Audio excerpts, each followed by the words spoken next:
For the next 30 days, I'm going to be taking on the hardest decluttering challenge. And to help me achieve this, I'm going to use every decluttering technique from the most chill all the way to the most brutal. Starting with day one, and I'm up here trying to find my first item. But why am I starting up here? That's because we're following the most chill decluttering technique, which is the ski slope method. So the idea is that you go through your room the same way you go down a ski slope. So starting from the top and zigzagging your way down until you've gone through the whole room. This method is great if you're feeling overwhelmed and you don't know where to start, because it gives you a clear place to start and a clear path to follow. And it also helps you keep track of your progress so that when you take a break, it's easy to come back because you know exactly where you left off. Ah, here we go. An old jumper I've been meaning to get rid of.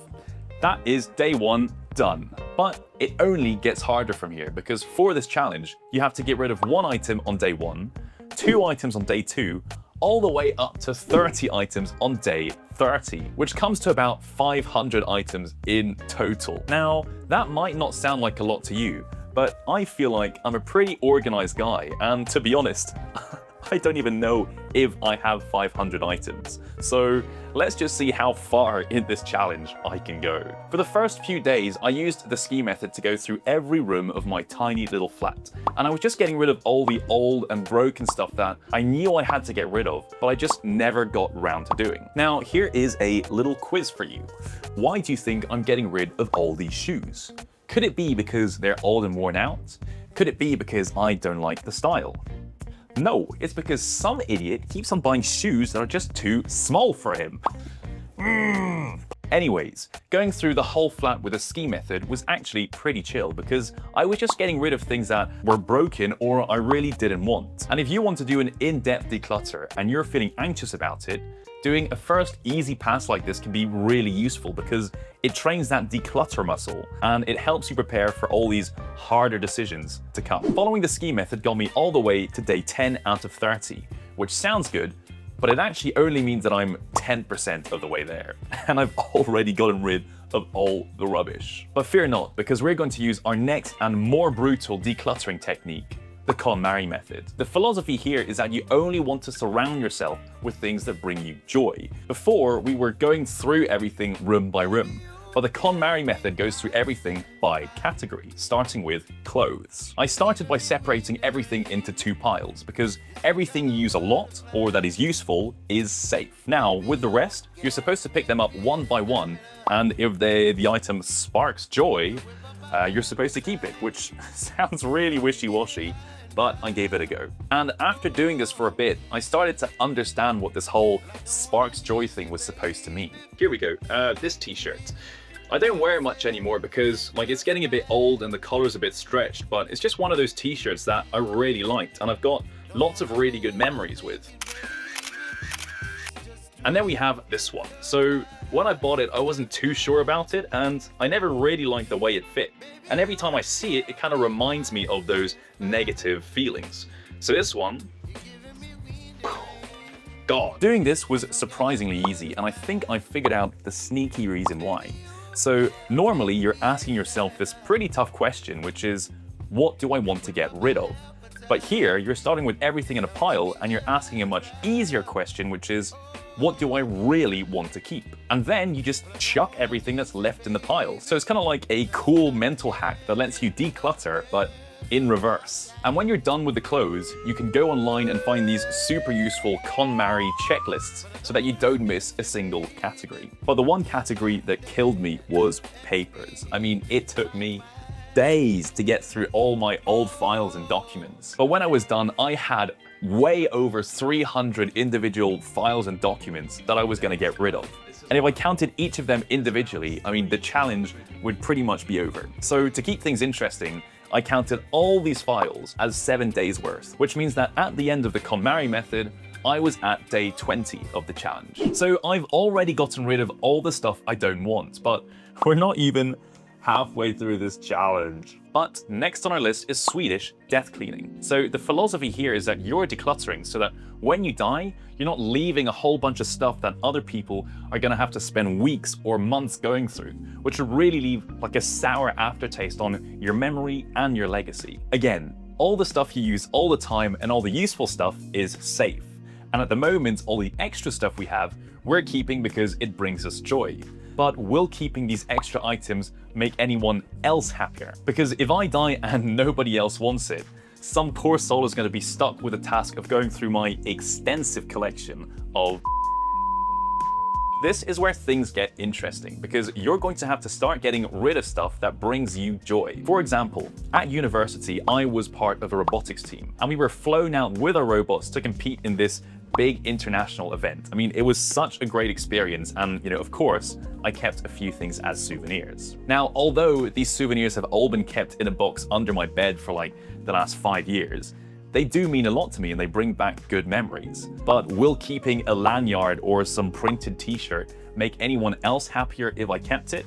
The answer is no, so it's time to get rid of them. But all is not lost, because the idea is to get rid of your extra items, not your happy memories. So before you get rid of them, Swedish death cleaning suggests finding a way to preserve the memory. So that could be taking a picture or writing the memory down in a journal. My robot was the shiniest and the prettiest. And once you've separated the memory from the item, it's time to throw it away. In the end, following Swedish death cleaning got me up to day 24 of the challenge. We've gotten rid of everything that isn't useful, but we still have the hardest 6 days of the challenge left.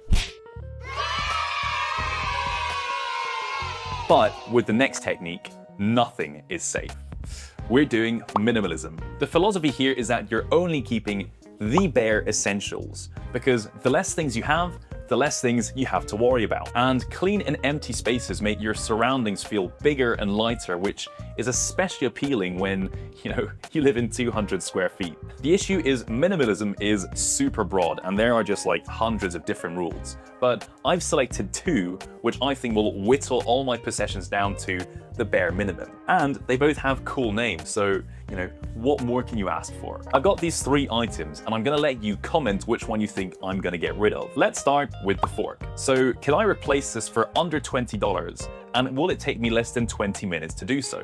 The answer is yes, so it passes the 20-20 rule. But I'm not gonna chuck it because it doesn't pass the 90-90 rule. What about the keyboard? So I've not used the keyboard in the last 90 days, and to be honest, I'm probably not gonna use it in the next 90 days. So it passes the 90-90 rule, but it doesn't pass the 20-20 rule. But what about this? It's cheap and it's easy to replace, so it passes the 20-20 rule, and I've never used it, and I don't think I ever will, so it passes the 90-90 rule, which means. So I went from room to room applying my minimalist rules, and I used the ski slope method to kind of give me some direction. And once I'd been through the whole flat, that brought me up to day 28. So now I'm down to the bare essentials, and I still have 2 days or 59 items to go. But believe me, we can go harder. That's right. L'art de ranger, which is Spanish for the art of tidying up, preaches that your house isn't just somewhere you live in. It's more like a showroom or a museum in which you create items to create this deliberate aesthetic that works for you. So not only do the items have to be essential, they also have to be aesthetic. And as much as I'd love to go out and just buy like a Lamborghini sofa, I only get like 5 views a video. So please hit that like so that the YouTube gods can promote my channel. But on my very limited budget, what I can do is replace all the useful stuff that's getting old and kind of breaking, which does bring down the kind of aesthetics of my surroundings. Right, let me show you some examples. In my bathroom, I have my toothbrush holder, which is starting to get a bit yucky. And I've got these hooks, which are also getting yucky. And moving into the kitchen, I've got this here, which is supposed to be a hook. No hook. And I have this battery pack, which is branded by a beer company, so I think we can do better than that. And like this laundry basket, which, works fine, but it's all taped up. So, it's all stuff that works, but just looks a bit, and we can do better. So I'm gonna do a 1 in, 1 out policy. So I'm only replacing stuff and I'm not adding. And still, after all of that, I got to the last day and I still had a few items missing. So I have these beers that I don't like that have just been lying around for the longest amount of time. I'm just gonna chuck those in and call it a day. Oh, that's all I've got. That's all I got. So how do I feel after these 30 days? Well, I can tell you the flat feels a lot cleaner and the spaces look a lot bigger and I don't have junk lying around anymore. Like everything here feels very purposeful, which is pretty satisfying. And on that note, if you enjoyed it and you want to learn more stuff with me, consider subscribing and I'll see you in the next one. Ciao!